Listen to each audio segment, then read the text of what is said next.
I wish to hear the leap of logic people are going to have when seeing these photos. This is the White House, mind you. The White House is being reconstructed, torn down, demolition $200 million. He's beginning the demolition prepare for the White House ballroom. Now, admittedly, I forgot this was going on, but he said that it was not going to interfere with the existing structure. He has specifically stated that. He has said, oh, this isn't going to interfere with the existing structure. Don't worry about that. This is not going to do anything of that variety. It's adding 90,000 square foot ballroom funded privately. Remember, this is funded privately. Just want to point that out here. This is not taxpayer dollars, but I just want to point this out. I don't trust that. I just, for some reason, who is privately funding it? Who are his donors? It's because I'm curious if the private people are perhaps people that were paid by tax dollars and are giving the money that they stole from tax money to Trump, because he just freed a man who is known for, you guessed it, wire fraud. So he just freed George Santos, right? This is very important. George Santos is a man who had a fraudulent Congress run. This is George Santos. And he is free. He was going to give us 7 years in prison. He was getting 7 years in prison, but George Santos is free. George Santos is 100% free. He is on the streets. He's out of here. He was given a presidential pardon. That is what he gets. So that's crazy to me. That's what's going on here. He speaks out after his release from prison. All this stuff. Defends Trump's decision to commute Santos' sentencing. So after serving 3 months, he was given that. He was caught for wire fraud, which uses taxpayer dollars. So I'm curious if George Santos taught Trump something about doing that. This is just a whole lot of garbage. And, you know, I like to use people's money for certain things, such as the sponsor of today's video, this sponsor ad right here.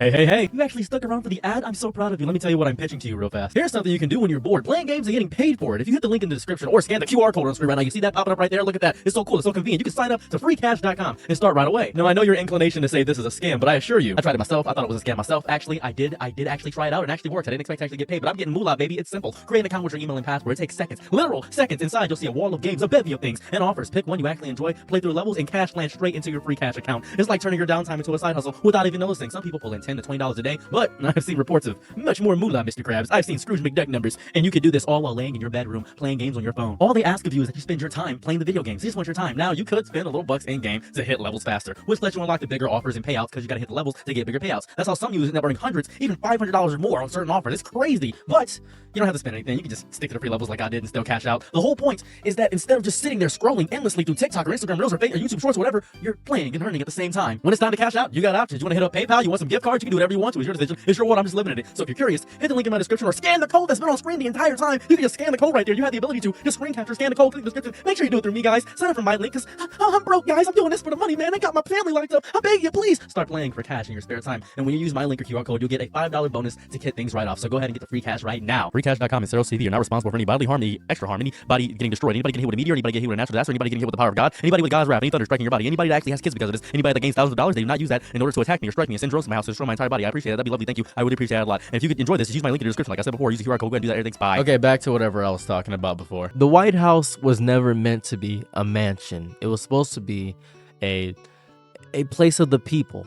It was our house. It was supposed to be our house, the people's house. It wasn't supposed to be a palace or a hotel or a nightclub or a symbol of gold. It wasn't supposed to be that. But now with the East Ring crumbling beneath steel claws and contractor boots to build a new ballroom, a $1/4 billion million monument to vanity. It's paid for by private donors and birthed by a man's obsession with spectacle. He's building it as if he doesn't expect other people to live there, as if he plans to stay there for the rest of his life. What makes this especially grotesque is how casually it was announced and how quickly it began. Trump assured the press and public there will be no interference with the current White House structure, only for demolition to begin weeks later, gutting a wing that held more than just walls. It held meaning. The First Lady's office, the visitor's entrance, years of quiet work of first steps for Americans and guests alike. There could be renovations done to preserve the memory and peace, but this is just destroying over that. What's left is rubble and blueprint for a ballroom. This is not honoring a nation's legacy. This is not honoring a nation. This is disgusting. This is just a place for performance. And while they chant, they keep saying, "This isn't taxpayer dollars. This isn't taxpayer dollars.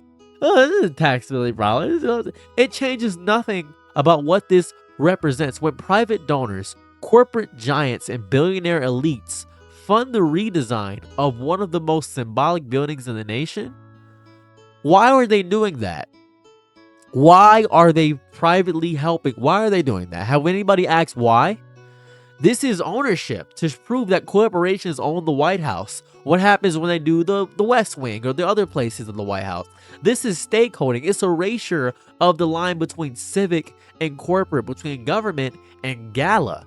We're watching the White House become just more of a Mar-a-Lago East. That's what it is. It's not a national landmark anymore. The idea that this might somehow be about function is weird. I don't know why. There's already an East Room, already space for dignitaries and diplomats and events. You know what he's gonna say? Look how pretty it looks. Look how pretty it looks. I needed this. This is a want.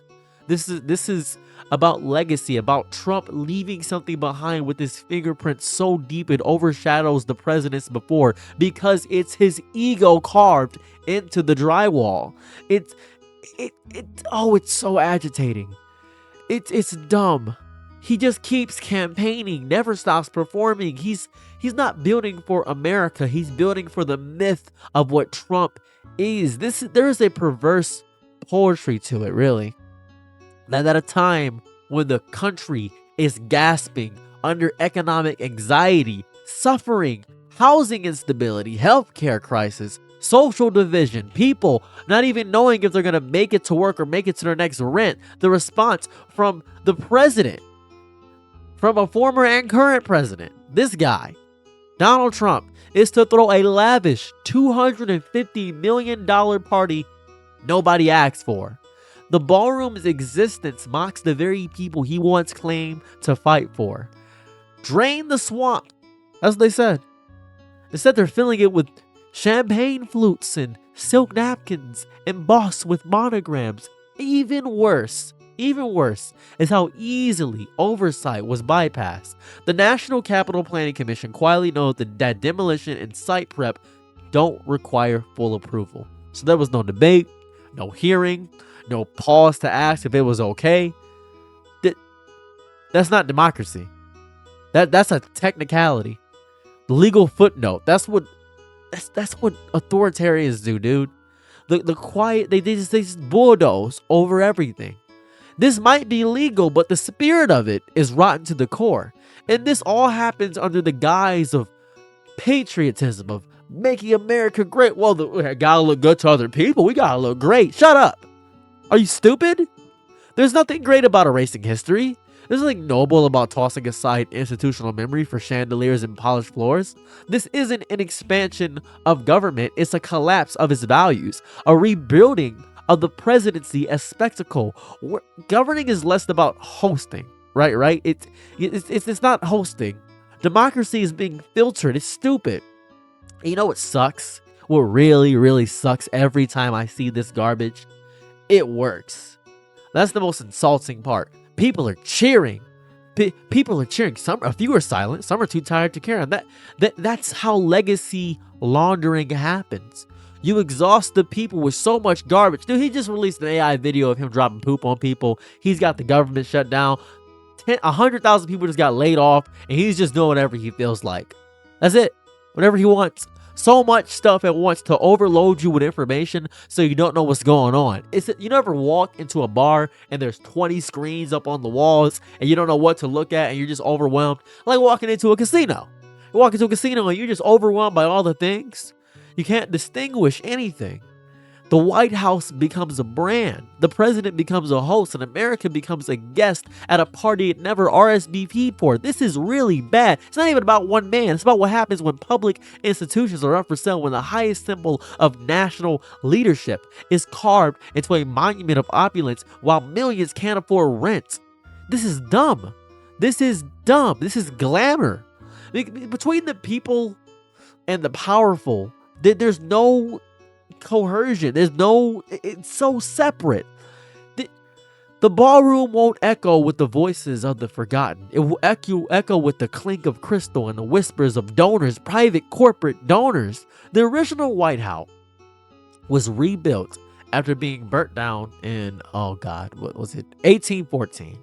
It arose from literal ashes. It stood not as a fortress but as a home, open to the public, restrained in scale, humble in its design. Every president since then left their touch.